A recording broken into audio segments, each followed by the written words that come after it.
ये जो आप नारों के साथ भीड़ देख रहे थे, ये बीजेपी या कांग्रेस की नहीं, बल्कि ये उनसे अलग तीसरा मोर्चा भारत आदिवासी पार्टी है। झारखंड की खूंटी लोकसभा से भारत आदिवासी पार्टी से सांसद प्रत्याशी बबीता कच्छप ने कल 22 अप्रैल को जिला कार्यालय में अपने समर्थकों के साथ नामांकन दाखिल किया। कल खूंटी लोकसभा उम्मीदवार अपने कार्यकर्ताओं एवं अपने समर्थकों के साथ ऊपर चौक खूंटी से हजारों की संख्या में रैली के रूप में निर्वाचन अधिकारी के समक्ष नामांकन दाखिल किया और कचहरी मैदान खूंटी में सभा भी हुआ।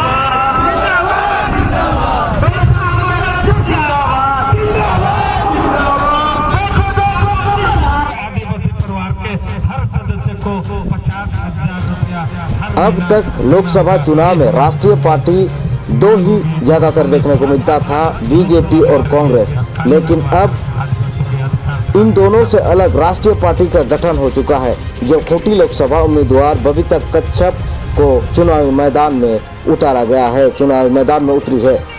इस चुनाव में बाप पार्टी की खूंटी लोकसभा उम्मीदवार बीजेपी और कांग्रेस के लिए मुश्किल बन सकती है।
खूंटी क्षेत्र हमेशा से ही उलगुलान की धरती रही है। देखो देखो कौन आया। और खूंटी से ही बबीता कच्छप ने भी बड़ी आंदोलन पत्थलगाड़ी आंदोलन के अगुआ थे, जो खूंटी लोकसभा क्षेत्र के लोग पहले से ही काफी संपर्क में हैं। भारत आदिवासी पार्टी के बबीता कच्छप कई राष्ट्रीय मुद्दों के साथ झारखंड के स्थानीय मुद्दों जैसे जल जंगल जमीन, CNT एक्ट, वन अधिकार अधिनियम, स्थानीय नीति, नियोजन नीति इत्यादि मुद्दों के साथ चुनाव लड़ेगी। कौन आया? बाप आया, बाप आया। देखो देखो कौन आया? बाप आया, बाप आया। देखो देखो कौन आया? बाप आया, बाप। ये पार्टी जो है जिसका नाम है भारत आदिवासी पार्टी में कहा जाए कि 15 दिन के अंदर में 4 विधायक इसने पैदा किए हैं, चूँकि पूरे देश के आदिवासी समुदाय या फिर कहा जाए जो वंचित शोषित समुदाय जो हैं, इनका विश्वास इस पार्टी से काफ़ी बढ़ा है।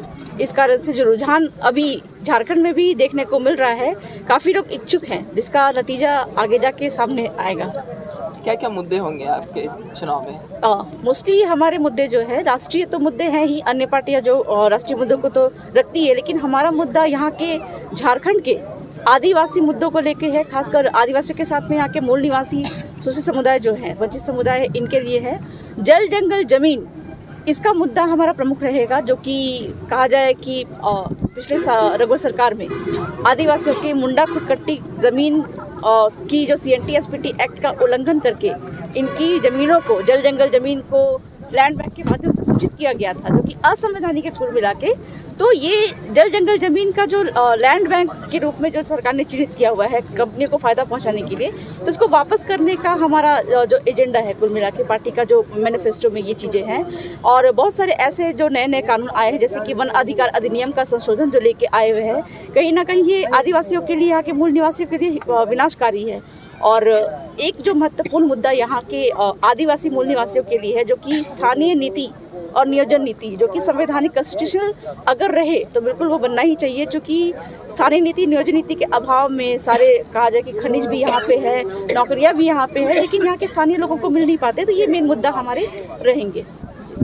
कार्यकर्ताओं को किस तरह से आपने संगठित किया, चूँकि समय भी कम है और इलाका बहुत बड़ा है, यहाँ से आपको सिमडेगा खरसावां तक की दूरी तय करनी होगी, ऐसे में क्या मानते हैं, कितना आपके लिए ये चुनौती है? चुनौतीपूर्ण तो है, चूँकि समय कम है, लेकिन एक तो पार्टी का जो बैनर है, इसके तहत एक पार्टी का मैनिफेस्टो में भी है जल जंगल जमीन, जो कि हर एक घर घर में, हर एक आदिवासी मूल निवासी के कहा जाए कि सेंटीमेंट से जुड़ा हुआ मुद्दा है। और पार्टी का जो 15 दिन में 4 विधायक निकल के आए थे, इसी कारण से निकल के आए थे, क्योंकि जल जंगल जमीन का मुद्दा मुख्यतः से ये उठाते हैं, 5 का मुद्दा मुख्यतः से उठाते हैं हमारे पार्टी के जो शिक्षित लोग हैं। और अभी वर्तमान में मतलब कहा जाए कि जो हमारा मेन मकसद जो रहेगा, इतना कम समय में हम जो हमारा एक आंदोलन रहा था, पत्थरगढ़ी आंदोलन, उस आंदोलन की वजह से हर व्यक्ति के मन में जल जंगल जमीन को लेके सेंटीमेंट है। तो ये सारे जल जंगल जमीन के सेंटीमेंट, और जो हमने इस आंदोलन के दौरान काफ़ी जेल मुकदमे भी झेले हैं, तो ये भी एक महत्वपूर्ण मुद्दा है, जो कि हर एक, आप झारखंड की राजनीति को समझ नहीं पाते हैं, भीड़ तो कम दिखती है, लेकिन हर एक के दिल में जो ज्वाला धधकती रहती है, वो एक ही दिन निकल के आएगी, जो कि वोट के दिन में आपको मालूम चलेगा। किनको आप सबसे बड़ा प्रतिद्वंदी मानती है? प्रतिद्वंदी तो मैं किसी को मानती नहीं हूँ, क्योंकि हमारे सामने तो कोई है नहीं। हाँ, ये कहा जा सकता है कि जो मुख्यधारा की पार्टियां हैं, 2 मुख्यधारा की पार्टियों ने हमको प्रतिद्वंदी मान लिया है। कहा जाए कम समय में 5 साल से अभी इनके पास में पूरा समय था काम करने के लिए। 70 से 75 साल इन्होंने शासन किया है, लेकिन अभी मुश्किल से मुश्किल 40 दिन भी हमारे पास में नहीं था। लेकिन 40 दिन नहीं होने के बावजूद भी वर्तमान में जिस तरह का कहा जाए कि इनका दिख रहा है, सारा स्ट्रेटेजी प्लान दिख रहा है इनका, तो ये इसे यही देख के लगता है कि कहीं ना कहीं वो भयभीत है, हमसे डरे हुए हैं कि अगर ये ज्वाला हर एक आदिवासी यहाँ के मूल निवासियों में फैल गई, चूंकि इतिहास भी रहा है झारखंड का, एक छोटी सी चिंगारी काफ़ी है लोगों को, मतलब कि आंदोलन को वोट बैंक में बदलने में। तो ये इस कारण से मुख्यधारा की पार्टियां काफ़ी डरी हुई हैं वर्तमान में। आदिवासी परिवार के हर सदस्य को 50,000 रुपया हर महीना देना होगा, ये हमारी जो है मांग होगी, और हम एक बात लोकसभा में करेंगे और कानून बनवाकर आदिवासियों के अधिकार दिलाने का काम करेंगे।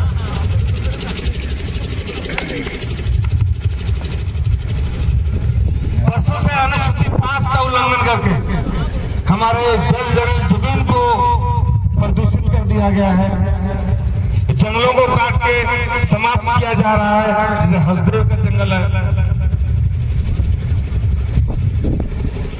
पत्थर खनिज खोद कर जो है लोग रुपया कमा रहे हैं, और हमें धूल फेंकने के लिए छोड़ दिया जा रहा है, और हमारी भाषा संस्कृति को भी पढ़ने का अधिकार नहीं है, उसको भी समाप्त कर दिया गया। हमारी जो है स्वशासन व्यवस्था है, उसको भी बर्बाद कर दिया गया है। तो इसको ठीक करने के लिए अगर हमारा प्रत्याशी लोकसभा में जाता है, तो हम सरकार से हर आदिवासी जिला के लिए इन सब चीजों को ठीक करने के लिए 1 लाख करोड़ का स्पेशल विशेष मुआवजा हर जिला के लिए हम दिलवाने का काम करेंगे, ये बात करेंगे, तभी जाकर हम सरकार को समर्थन करेंगे। हम केंद्र में मोदी सरकार को जरूर हटाना चाहते हैं, हम संविधान लोकतंत्र को जरूर बचाना चाहते हैं, लेकिन उससे पहले हम आदिवासी को बचाना चाहते हैं। जो कोई पार्टी नहीं बोल रही कि आदिवासी को बचाना है, कोई बोल रहा है धर्म को बचाना है, कोई बोल रहा है लोकतंत्र को बचाना है, कोई बोल रहा है संविधान को बचाना है, लेकिन कोई नहीं बोल रहा है कि आदिवासी को बचाना है। तो भारत आदिवासी पार्टी आदिवासियों को बचाएगी, और बचाने के लिए इस पार्टी का राष्ट्रीय स्तर पे गठन किया गया है।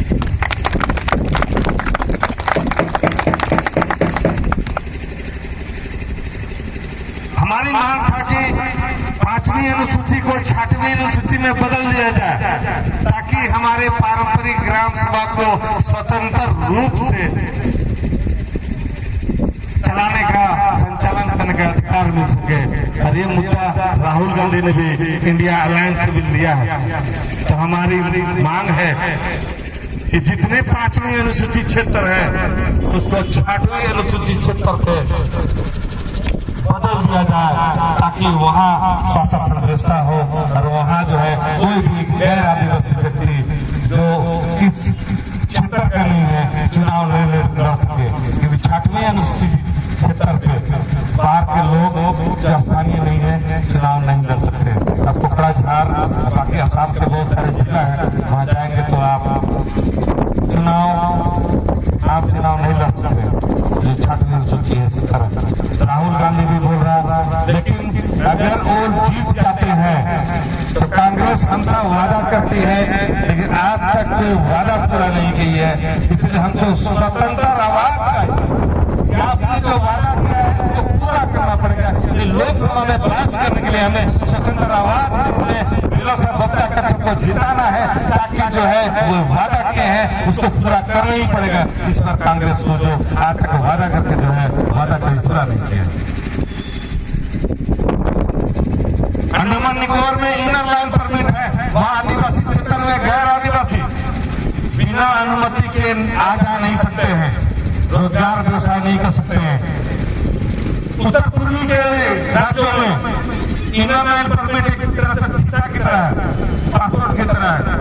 तो हम भारत आदिवासी पार्टी इस पर अगर केंद्र सरकार को हम समर्थन करेंगे तो हमारी मांग होगी कि आदिवासी क्षेत्रों में इनर लाइन परमिट अनिवार्य रूप से बनाया जाए, ताकि बिना ग्राम सभाओं के अनुमति के कोई भी बाहरी व्यक्ति न उसकी पोस्टिंग हो सकती है, न नौकरी कर सकता है, न तीसरा व्यवसाय कर सकता है। ये कानून हम करवाने की बात कर रहे हैं, हम अधिकार की बात कर रहे हैं, हम भीख नहीं मांग रहे। ये हमारा संवैधानिक अधिकार अनुसूचित क्षेत्रों में